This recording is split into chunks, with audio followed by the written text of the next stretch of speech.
Well, thank you all for having me. I really appreciate the chance to talk to you all. My name is Zac Unger. I have lived in Oakland for my entire life. I actually live on the same street that I grew up on.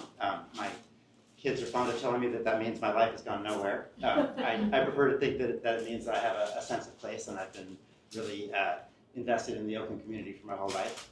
Oakland has given me everything. It's given me my community, it's given my friends, it's given my kids a wonderful education through the Oakland Unified School District, and it's given me my career. I've been an Oakland firefighter for 27 years, and as a firefighter, I've had the chance to really become embedded in every different community in Oakland in a way that not every candidate does. The chance to really be in the community, not just to do a job for a couple of hours, but to spend the night there, to get to know the neighbors, to work with folks in each community in Oakland. And I have been a union leader for the past 15 years, an elected union leader in the city of Oakland. And in that capacity, I've had the chance to really work with the city on a lot of different issues, from long-term pension debt restructuring to infrastructure plans, bond measures, ballot measures.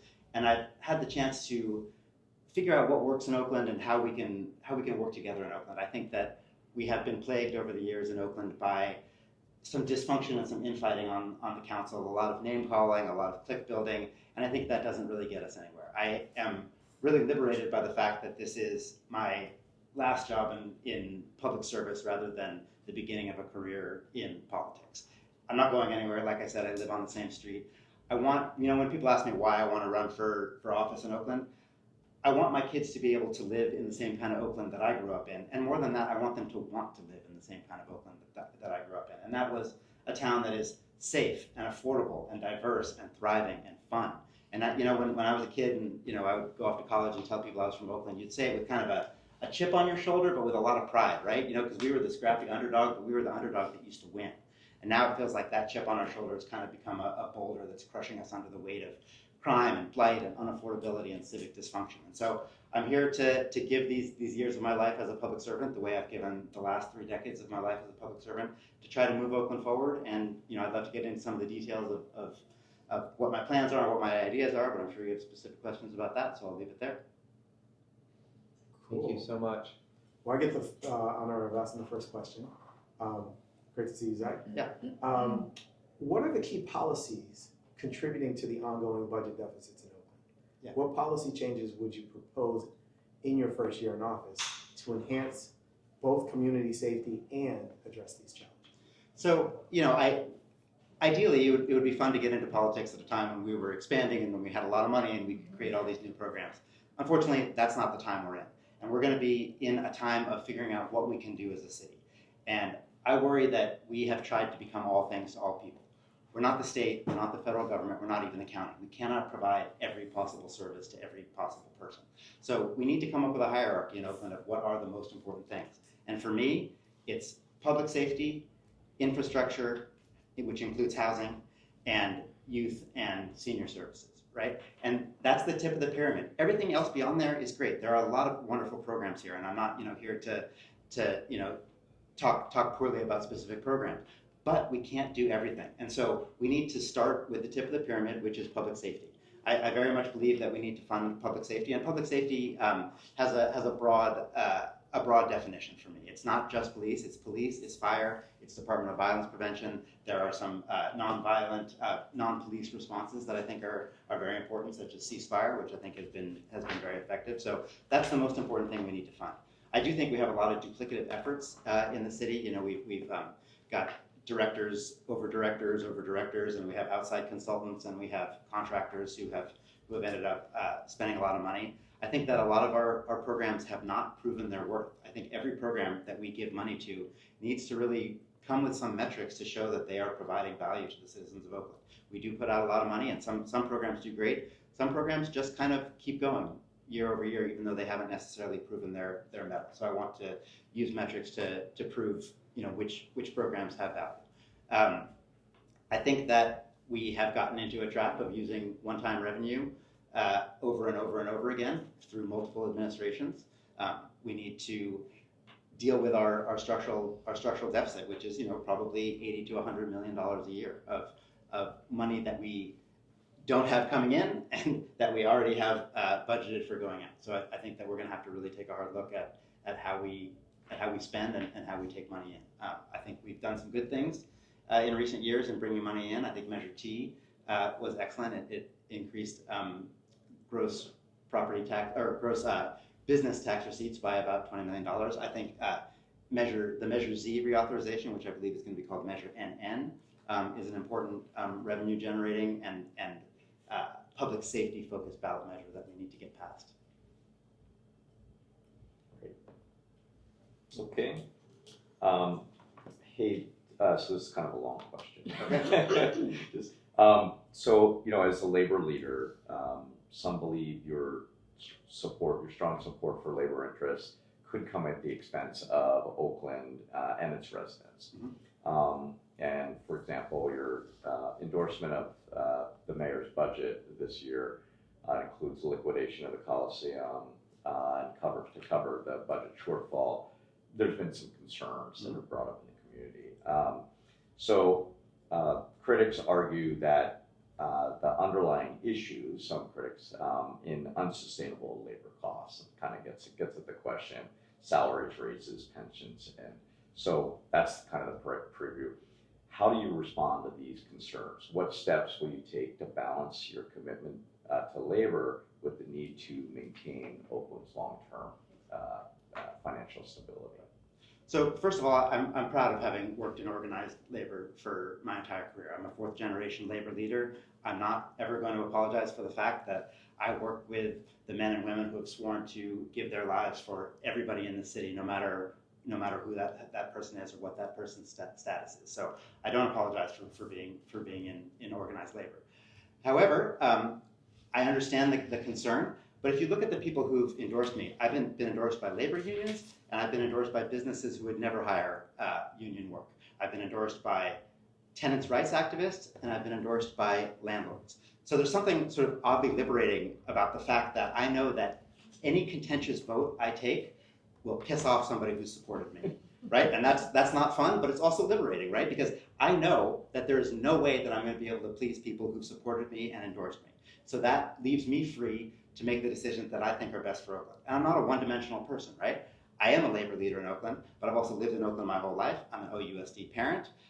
My wife owns a small business here. I exist in a lot of different contexts. I am most publicly in the context of a labor leader, but I also want to point out that as a labor leader, Oakland Fire, under my leadership, has always been the first to come to the table to discuss how we can help the city out. In every budget crisis, Oakland Fire has been the first at the table to try to come up with creative solutions about how we can help the city manage its long-term problems. And I'm proud of that, okay? These are difficult discussions. Labor exists in Oakland. And I think that there's nobody better in Oakland to understand how these discussions need to proceed than somebody who has the buy-in from labor. I think that one of the big problems in Oakland is that we sort of separate into these camps, and we say labor's over here, business is over here, and I think that's a false dichotomy in Oakland. This is an all hands on deck moment in this town, and everybody needs to be working together. I don't think that labor and business or labor and management are enemies in Oakland. I think it's more like we're siblings, and we're going to get down on the floor and wrestle, and at the end of the day, we're part of the same family, and we're working towards a common goal. So yes, I can understand that concern. Everybody comes from somewhere. If somebody comes from business, does that mean that they only represent business? If somebody comes from tech, does that mean they only represent tech? No, we're all Oaklanders, and we're here because we want to make the city work. Okay, thank you. So I'm gonna follow this question. So you once told your union lead campaign effort as especially in ensuring that Chantal become mayor.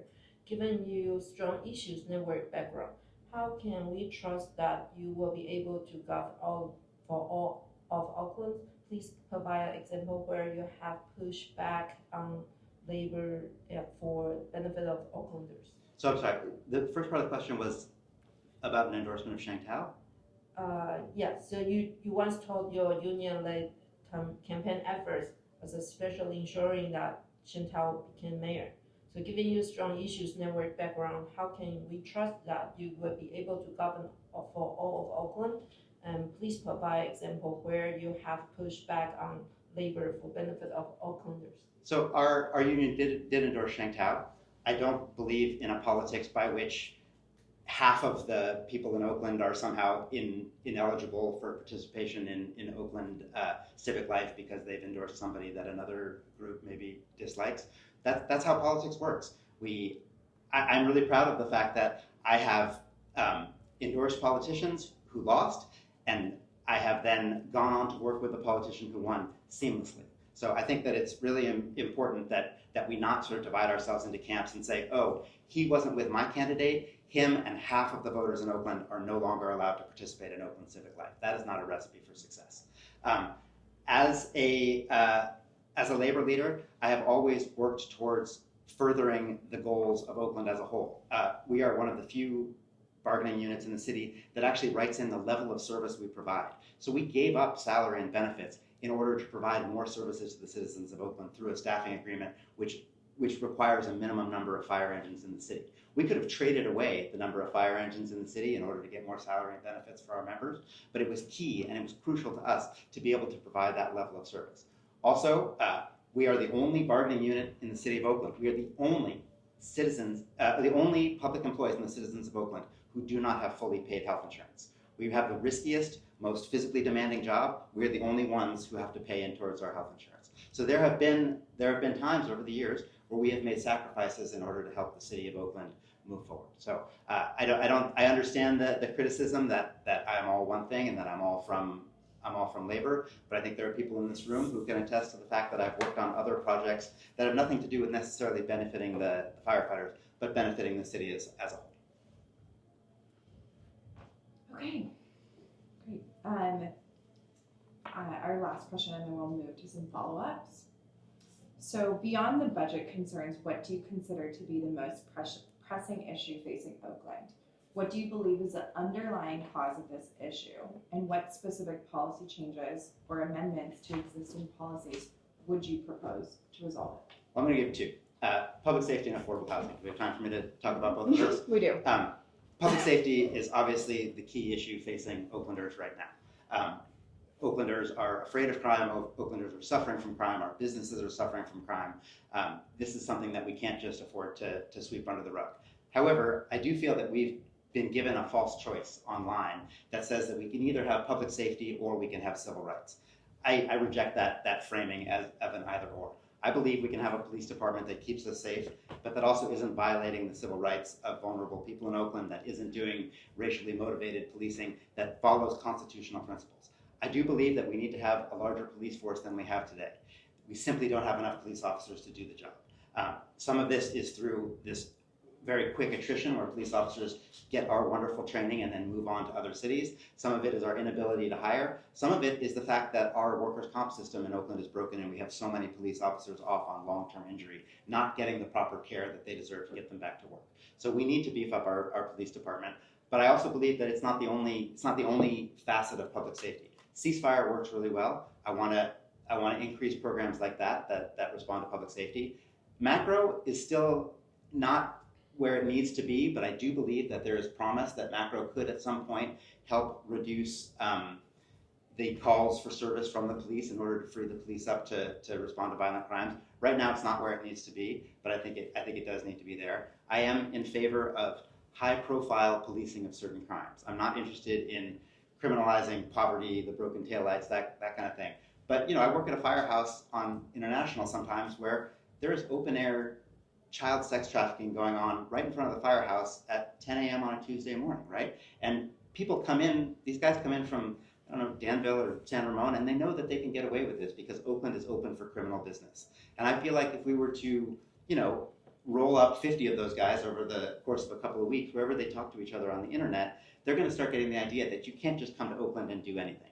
The same with traffic stops, DUI stops. The people blowing through a stop sign in front of a school at 100 miles an hour with the tinted windows. We've all seen it. So we need to enforce the laws that we have on our books, and we need to make sure that we have a robust police force.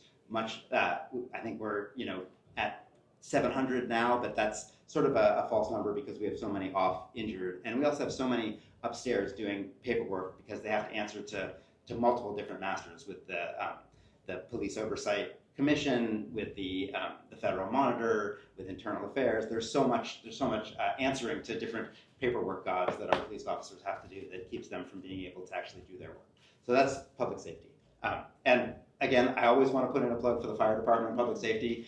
99 times out of 100 when people say public safety, they're only talking about the police department, and that's because the fire department works very well, and so we don't get the kind of attention that we need to. And I worry that because we're not a squeaky wheel, the fire department is already at a tipping point where we are barely able to handle all of the work that we have right now. And if we start defunding the fire department or adding more jobs onto the fire department, we're not going to be that robust service that everybody in Oakland trusts and values so much. Public safety. As far as housing goes, I think that the lack of housing is the moral failing of our era. The fact that we have left so many of our fellow citizens unhoused and underhoused. It's not, people call it a crisis, but I don't like that word crisis because that suggests that there's no agency to it, that there was a typhoon that hit us out of nowhere and there's no way we could have prepared for it and we have no agency for it. It's a moral failing, the moral failing of our time. We need to streamline housing in every possible way, from ADUs on up to high rises, in order to get more housing in the pipeline.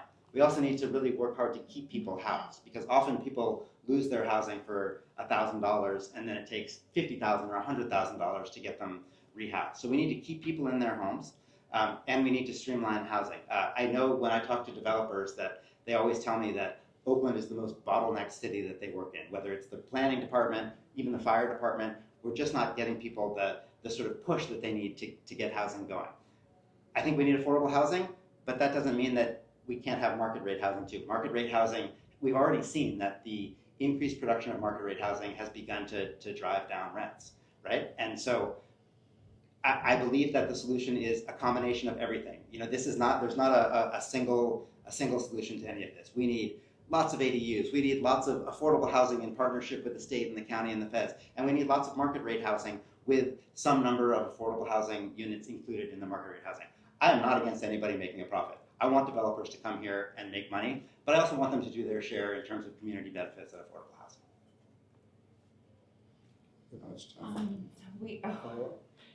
We have at least like 10 minutes for follow-ups, and sorry, you want to go? Yeah. So you mentioned macro, right, and how we're not there yet. Like, do you have any ideas or suggestions on how we get there? Because that sounds like it's going to be a way for us to save some money. Yeah. For the police department. Sorry to cut you. I think macro has become more of a homeless services and a homeless outreach kind of program, and that's not what it should be. I don't know whether it was intended that way. That's not what it should be. We have rules that prevent macro from going inside buildings, which I think limits the number of folks we can provide service to. We don't have full service yet. Macro is not 24/7 throughout the city, so people don't know when they can call it. We've also had some problems over the years with our algorithms at dispatch in getting the police and fire dispatch to send the right kinds of calls over to macro, right? And some of that is turf war. Police and fire don't want to give up their calls. Some of it is just, we need to refine the system. But I do think that we should devolve more of our homeless services onto the county, because that's their responsibility, and then have macro doing more of the quality of life kind of things that police officers get called out to too often. So again, this is a pilot program. It's just in its infancy. It's 2 years old, and I'm not going to pretend that we have all the answers yet. But I don't think that we should throw the baby out with the bathwater. I think there are ways to improve it and make sure that we're responding to the kind of calls that lift the burden on police and fire. Go ahead. One of the challenges that I see is that there's a lack of trust in local government, and just residents aren't confident that government is working, making decisions for them on their behalf, really taking that into account. Can you speak to your commitment to restoring that trust and faith in local government, and what we can expect to see from you as a council member relative to transparency, Right. Accountability, and just openness, visibility with everyday Oakland residents? Yeah. So I would encourage you to take a look at the list of people who've endorsed me. You'll see some people on there you like. You'll see some people on there you don't like. You'll see some people on there I don't really like. You'll see a lot of people on there who don't like each other. But I think it's really important that all of these people have come together to endorse me as somebody who is here to get the work done, right? I have never been the kind of person who, goes online to post sick burns on other, candidates or politicians. If that's the kind of person you're looking for, then that's not me.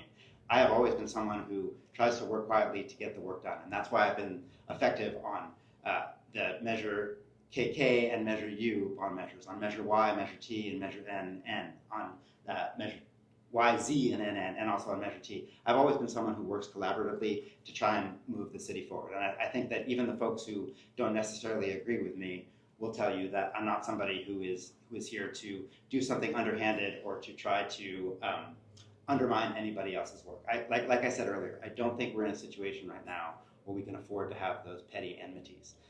And I think that City of Oakland government needs to be transparent. I think that the citizens or the city council has not always done a great job of listening to their constituents. And as a union president, my job is to be on the phone all day, every day, hearing my constituents' concerns. And it's not the sexiest campaign platform to say that I'll answer my phone, but I think it's really important. I think that not all of our council members have always done a great job of really hearing their constituents, and I do plan to maintain that connection to my district. Like I said, I can't walk 15 feet in my district without running into somebody I know because I've lived there for my whole life, and so I think it's really important to prioritize what the constituents have to say, and I have the humility to know the things that I don't know. And I am going to tell you right here, I am not an expert on every single corner of every single issue in Oakland, but I'm pretty good at figuring out who to talk to and who to figure out and who are the experts. And so I'm not someone who demands credit for everything, and I am happy to steal good ideas from wherever they come. Well, I guess that's a good segue into the question that I have about being experts on stuff. We have 8 people in city council and 1 for mayors. You have 9 people, and only 2 of them have ever worked in a for-profit environment. So every time we talk about things, and you've been talking to us very eloquently with stuff, everything you're talking about costs us money. The housing, the labor, the unions, 10% of the people in Oakland are labor, 90% are not. But 40% of the people in Oakland pay for everything because they're the taxpayers. What do you have to be able to help ameliorate that, where the people who are the ones who are actually fronting the bill, not labor, because unless we have taxes, you can't pay for the services that we're looking for. What are your plans to be able to work with that? Because if all you have is a hammer, everything's a nail. And right now we're trying to figure out how do people understand how to be able to work in the confines of the business community, the sectors and that. So what do you have in terms of economic development you think will help bring in the revenue, bring us back on track? So when Jerry Brown was here, he had housing as his sort of sole goal. And I remember once going into his office to talk to him about something related to the fire department, and he kind of blew me off and was like, okay, yeah, the fire department's great, but if you're not here to talk to me about housing, I'm not interested in talking to you. And he came to all of his department heads and said, hey, you're in charge of the Parks Department, you're in charge of Head Start, you think you have nothing to do with housing? Your job is to grease the wheels and make housing happen. I think we need that same sort of mentality from leadership about business and about making business work in Oakland. Because what I tell my members all the time is, the only way that we get raises as public employees is if businesses are thriving and people are paying taxes here in Oakland. So I have talked to a number of business owners who talk about all of the roadblocks they run into trying to do business in Oakland. I call it the chaos tax. The fact that in another city you have to have maybe 5 touches with the permitting office to get something done, but in Oakland it's 10. You have the inspectors come 3 different times and tell you 3 different things, and you're paying for each inspection along the way. I think that we need to have creative thinking in Oakland, because it's always easy to say no, right? Whenever a business comes and tries to do something different, and I know this firsthand, from businesses that I've been involved with. It's always easy to say no. We need to have creative thinking of helping people figure out how to work with the regulations. And I'm not advocating for lowering labor or environmental standards, but sort of the way that a large developer can hire an expediter. The people who work in the city of Oakland should consider themselves expediters for small business. And we need to fund those positions in permitting and in planning that help people get to yes, as opposed to always figuring out the way we can tell somebody no. So I think my experience with Measure T also is illustrative. This was a progressive gross receipts tax in which we, through intense negotiation with labor and business and community groups, we're able to come up with a structure that actually lowered taxes on small businesses, which I think is really important and helps that sort of vital lifeblood of our community continue on. So I think my experience has demonstrated that I'm willing to work across the aisle, so to speak, in order to get things done for Oakland and make sure that we all have effective businesses and labor unions. Can I ask one follow-up Can question on Measure T Mhm. specifically? Sure, and then I'm gonna ask mine. Okay. I know that Measure T was basically like the way it ended was the better of two evils, for not having a better way to say that. But we're losing businesses because of it, right? I mean, we're losing headquarters. Oakland does not have as many headquarters as they used to have, and the headquarters that are here, we're pushing back. I can tell you personally, like, we have contested our bill and we've paid not what the city thinks we should pay, and we've actually sued the city previously and won, and we'll probably have to do it again, right? So now, like, the money is in limbo because folks, honestly, and I know that there are conversations in rooms where they're like, oh, who cares? Like, they're PG&E, they can pay, right? And there's consequences to that. So, like, how are we gonna fix that? Because it's clearly a problem because we are losing folks every day. Right. And a lot of it is because of that. So Measure T was passed by the voters, so the only way to change it would be to pass it by the voters again. But I mean, if we are finding that it's not working and that it's having a negative effect, it did raise an additional $20 million of revenue last year, and I am worried about the red ink that we'd be experiencing now with $20 million fewer dollars to pay for public safety. But if we are finding that it's having a net negative effect on business in Oakland, that's something we definitely need to work on.